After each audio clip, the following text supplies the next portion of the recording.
So I've been trying to avoid news about Dragon Age The Veilguard because it seems like every time I hear more information about this game, I'm like, oh wow, that sounds very bad. As a longtime Dragon Age and Bioware fan, I've tried to maintain at least a neutral, wait-and-see approach to this game. But for me, it's becoming increasingly difficult to do this, especially after a recent IGN article that revealed BioWare's approach to the player's choices in the series. In this video, I'm going to discuss the biggest red flags I see with Dragon Age The Veilguard that have made me very concerned about the quality of this upcoming title. So without further ado, let's buckle up, grab some iced coffee, and dive into the world of Dragon Age. Player choice is one of the core tenets of role-playing games that sets it apart from other genres of video games and other forms of media in general. Being able to make decisions that set the story on another trajectory is a truly special feeling that you basically cannot get outside of RPGs. And when it came to integrating player choice and consequence, no studio in the industry did it better than BioWare. With the Mass Effect and Dragon Age games, BioWare did something really ambitious. Your choices would not only impact the narrative of the current game you were playing, but could also have ripple effects into the sequels. The only other studio I've seen do this was CDPR with the Witcher games, but the choices that you could import into the sequels were nowhere near as expansive as Mass Effect and Dragon Age. Plus, BioWare did it first. So I was looking forward to see how BioWare would handle player choice in Dragon Age The Veilguard. And recently we got the answers in an IGN exclusive article about the game. But the answer was far worse than I could have expected. During the character creation screen, players will walk through a series of tarot cards and select decisions from previous games. But there are only 3 choices that we can make. Whether or not we disbanded the Inquisition, whether you vowed to stop Solus or save him, and who you romanced in Dragon Age Inquisition. Really? That's it?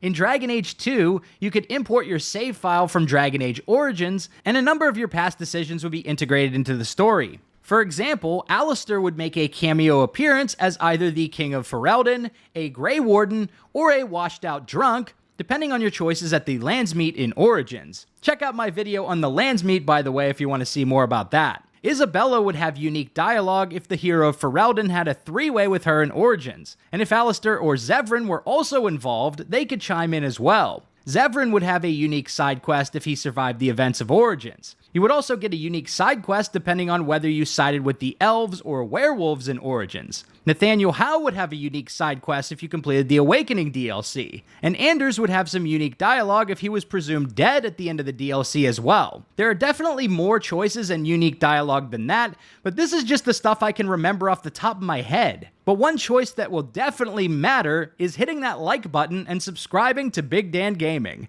I make videos about RPGs, and I'm getting really close to 200,000 subscribers. You could help me get there by the end of the year by subbing right now, and I'll be sure to deliver some top-notch RPG content and entertainment. Appreciate you, dude. Anyhow, in Dragon Age Inquisition, players could construct their world state in a standalone website known as Dragon Age Keep, where players could select their choices from Dragon Age Origins and DA2. While many of these choices didn't make an impact on the main narrative, they did provide some unique dialogue and variations that we wouldn't see otherwise. For instance, Varric would have dialogue related to the fate of his brother and what he ultimately did with the Red Lyrium idol. Liliana and Morrigan would have unique dialogue if they were in a romance with the hero of Ferelden. Zevran and Talus would have unique war table operations. But some of your choices would actually be reflected in the main story as well. For instance, your Grey Warden contact will either be Alistair, Loghain, or Stroud, depending on your choices in Dragon Age Origins. But now that BioWare has decided to cast Dragon Age Keep into the Shadow Realm,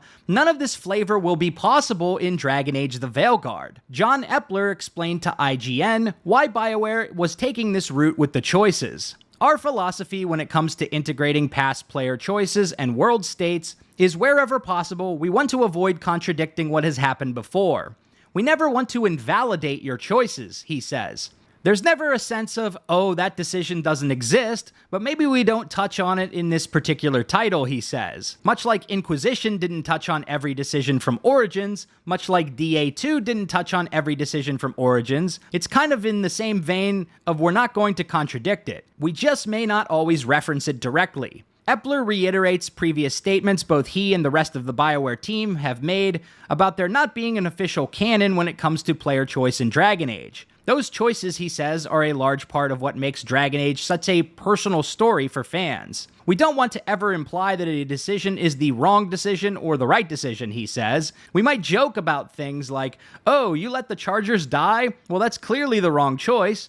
But again, it's not because it's canon. We want those stories to be personal. Translation, we don't want to be bothered with the extra work of accounting for past player choices, so we're just not going to do it. The one quote that really stood out to me in this interview is, "We never want to invalidate your choices." You know what's a good way to invalidate player choices? Completely ignore them and pretend they never happened. BioWare is acting like they either need to canonize certain choices or not address them at all. But this is a false dichotomy, and it's not how they handled player choices in the past. In previous games, BioWare would write different outcomes based on the decisions a player could make. For example, in Dragon Age Origins, Morrigan would proposition the player to have a child with her in a magical ritual. If you decided to go through with this, she would conceive a son named Kieran, who we met in Dragon Age Inquisition. But if you rejected Morrigan, she would not have a child, so Kieran was not present in Inquisition at all. And the cutscene between Flemeth and Morrigan plays out differently than if Kieran were there. And this actually begs the question, will Kieran be acknowledged in the Veilguard? Because we know Morrigan is going to play a role in the story. But whether or not she had a son isn't one of the choices we will make in character creation. So how will they address this? If they canonize Kieran, then that invalidates players who rejected Morrigan's dark ritual in Origins. But if they don't acknowledge Kieran at all, then that is a pretty big blind spot. Wouldn't Morrigan mention whether she had a son or not? By completely ignoring all but 3 choices from past games, BioWare is invalidating the player choices. They didn't need to canonize choices that would contradict decisions we made in the past. They needed to account for them and integrate them into the story where relevant. Sure, this requires more work in writing, but this is what separated BioWare from basically every other RPG studio. They were willing to go the extra mile for that attention to detail. Part of what made the Dragon Age and Mass Effect games special was seeing how our choices would ripple into the sequels. But in the Veilguard, we're almost losing that entirely, because none of the choices we made in Dragon Age Origins or Dragon Age 2, or even most of Inquisition for that matter, will be accounted for in this new game. And one more thing, what's wrong with one-liners? Not every past choice needs to be integrated in some grandiose way, and it doesn't need to be shoehorned in if it's irrelevant. But it was always cool seeing those variations based on our choices, no matter how little. One that I just remembered pertained to Dagna in Dragon Age Inquisition. If the hero of Ferelden discouraged her from studying magic in Dragon Age Origins, she would mention that when you meet her in Inquisition. Moments like these are now impossible in the Veilguard because of BioWare's decision to only make 3 choices relevant. Here are some comments from MRHULTHEN's video on the topic, which give a sense of how the fans are reacting to this decision. "We want the game to feel personal, so we will ignore all of your past choices." Okay? Feels like a massive slap in the face for the OG fans. Not only these choices are all for Dragon Age Inquisition, they're mostly all focused on the Trespasser DLC. I can't believe they put more attention to tying in the random comics and to Winter Knight's short stories than their actual previous games that this is a sequel to. That last one is an interesting point. BioWare has seeded a lot of lore into external media like to Winter Knights, and that stuff seems like it will have more of a spotlight than the events of the previous games. The one thing that could be a saving grace for the Veilguard is how your decisions impact the narrative within the game itself. If we are able to experience interesting and meaningful branching paths in the story that make multiple playthroughs worth it, then this game could still be a great time for me. But the more I learn about the Veilguard, the more I worry. Because when I see BioWare actively turning their back on the things that made Dragon Age unique in the RPG space, like the combat style and the handling of player choices, it's more evidence that this studio isn't the same anymore, much like Bethesda. There's also been a bit of a brain drain at BioWare in the 10 years since Inquisition was released. Many talented developers are no longer at the studio, such as lead writer David Gator. And last summer, BioWare laid off 50 employees, including Mary Kirby, the writer responsible for creating Varric, one of the most beloved characters in the series. That is not to say that no OG Dragon Age devs are still with the studio, but when you see BioWare making these kinds of decisions around player choice,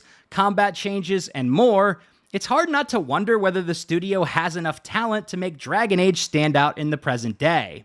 I've already talked ad nauseum about the combat changes, but reducing the squad size from 4 to 3, removing the ability to directly control companions, and switching to a janky-looking action combat system probably won't end well. I still want this game to be successful. I'm not rooting for the Veilguard to fail, but after everything I've learned about the game, I can't really maintain a blind optimism or even a cautious optimism at this point. In about 3 weeks, Dragon Age The Veilguard will be exposed for what it really is. I'm hoping that it will be a great game, or at the very least a passable game. But rather than excitement at finally playing a new Dragon Age game for the first time in 10 years, all I feel is anxiety and concern. Whatever happens, I'll be covering The Veilguard at release and letting you guys know my thoughts about the game. If I happen to get a review code, I'll post a day one review, but considering I wasn't invited to the influencer playtest event last month, I wouldn't be surprised if I don't get a review code. Maybe I'll stream the game on release day so you can all see some raw gameplay,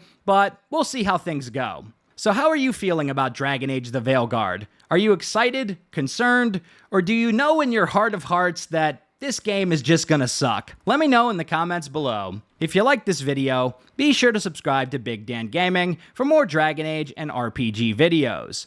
Big shout out to all the channel members for supporting my content. Until next time, this has been Big Dan. I should go.